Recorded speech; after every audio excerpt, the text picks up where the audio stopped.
ಅಪ್ರತಿಮ ದೇಶಭಕ್ತ, ಕ್ರಾಂತಿಕಾರಿ ಮತ್ತು ಭಗತ್ ಸಿಂಗ್ ಅವರ ಚಿಕ್ಕಪ್ಪ ಸರ್ದಾರ್ ಅಜಿತ್ ಸಿಂಗ್ 1881 ಫೆಬ್ರವರಿ 23ರಂದು ಪಂಜಾಬ್ನ ಜಲಂಧರ್ನ ಖಟ್ಕರ್ ಕಲನ್ ಗ್ರಾಮದಲ್ಲಿ ಜನಿಸಿದರು. ಸರ್ದಾರ್ ಅಜಿತ್ ಸಿಂಗ್ ಅವರು ಬ್ರಿಟಿಷರಿಗೆ ಬಹಿರಂಗವಾಗಿ ಸವಾಲೆಸೆದ ಕ್ರಾಂತಿಕಾರಿಗಳಲ್ಲಿ ಒಬ್ಬರು. 1906ರಲ್ಲಿ ಅವರು ಬಾಲಗಂಗಾಧರ ತಿಲಕ್ ಅವರನ್ನು ಭೇಟಿಯಾದರು ಮತ್ತು ತಿಲಕರಿಂದ ಬಹಳ ಪ್ರಭಾವಿತರಾದರು.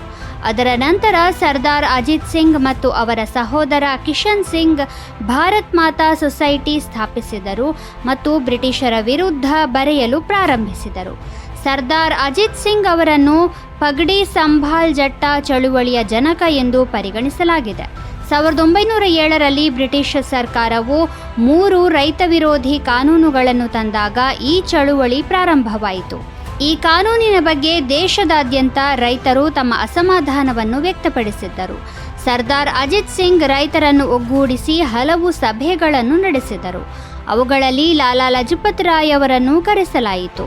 ಕ್ರಮೇಣ ಈ ಆಂದೋಲನವು ವೇಗವನ್ನು ಪಡೆದುಕೊಂಡಿತು ಮತ್ತು ಸರ್ದಾರ್ ಅಜಿತ್ ಸಿಂಗ್ ಅವರ ಭಾಷಣಗಳು ಬ್ರಿಟಿಷರ ಕಿವಿಗಳನ್ನು ಚುಚ್ಚಲು ಪ್ರಾರಂಭಿಸಿದವು.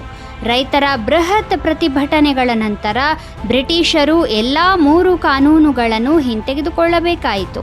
ಅದೇ ಸಮಯದಲ್ಲಿ ರಾವಲ್ಪಿಂಡಿಯಲ್ಲಿ ನಡೆದ ಸಭೆಯಲ್ಲಿ ಸರ್ದಾರ್ ಅಜಿತ್ ಸಿಂಗ್ ಭಾಷಣ ಮಾಡಿದ್ದರು. ಇದನ್ನು ಬ್ರಿಟಿಷ್ ಸರ್ಕಾರವು ದೇಶದ್ರೋಹದ ಭಾಷಣವೆಂದು ಪರಿಗಣಿಸಿತು. ನಂತರ ಲಾಲಾ ಲಜಪತ್ ರಾಯ್ ಮತ್ತು ಸರ್ದಾರ್ ಅಜಿತ್ ಸಿಂಗ್ ಅವರನ್ನು 6 ತಿಂಗಳ ಕಾಲ ಬರ್ಮಾದ ಮ್ಯಾಂಡಲೆ ಜೈಲಿನಲ್ಲಿ ಇರಿಸಲಾಯಿತು. ಸರ್ದಾರ್ ಅಜಿತ್ ಸಿಂಗ್ ಅವರು ತಮ್ಮ 66ನೇ ವಯಸ್ಸಿನಲ್ಲಿ ಯಾವ ಸ್ವಾತಂತ್ರ್ಯಕ್ಕಾಗಿ ಹೋರಾಡಿದ್ದರೋ ಅದೇ ಸ್ವಾತಂತ್ರ್ಯ ಸಿಕ್ಕಿದ ದಿನ, ಅಂದರೆ ಭಾರತಕ್ಕೆ ಸ್ವಾತಂತ್ರ್ಯ ಬಂದ ದಿನದಂದು ನಿಧನರಾದರು.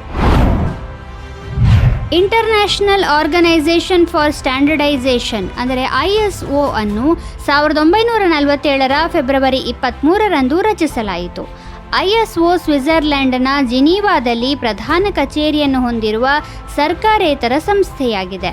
ಯಾವುದೇ ವಿಷಯಗಳು ISO ಪ್ರಮಾಣಪತ್ರವನ್ನು ಹೊಂದಿದ್ದರೆ ಅವುಗಳನ್ನು ವಿಶ್ವಾಸಾರ್ಹವೆಂದು ಪರಿಗಣಿಸಲಾಗುತ್ತದೆ.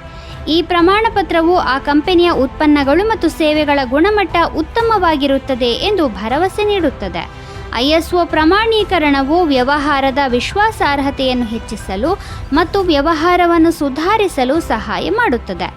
ISO ಪ್ರಮಾಣೀಕರಣವು ಶಕ್ತಿ ನಿರ್ವಹಣೆ ಮತ್ತು ಸಾಮಾಜಿಕ ಜವಾಬ್ದಾರಿಯಿಂದ ಆರಂಭಿಸಿ ವೈದ್ಯಕೀಯ ಸಾಧನಗಳವರೆಗೆ ವ್ಯಾಪಕ ಶ್ರೇಣಿಯ ಕ್ಷೇತ್ರಗಳನ್ನು ಒಳಗೊಂಡಿದೆ.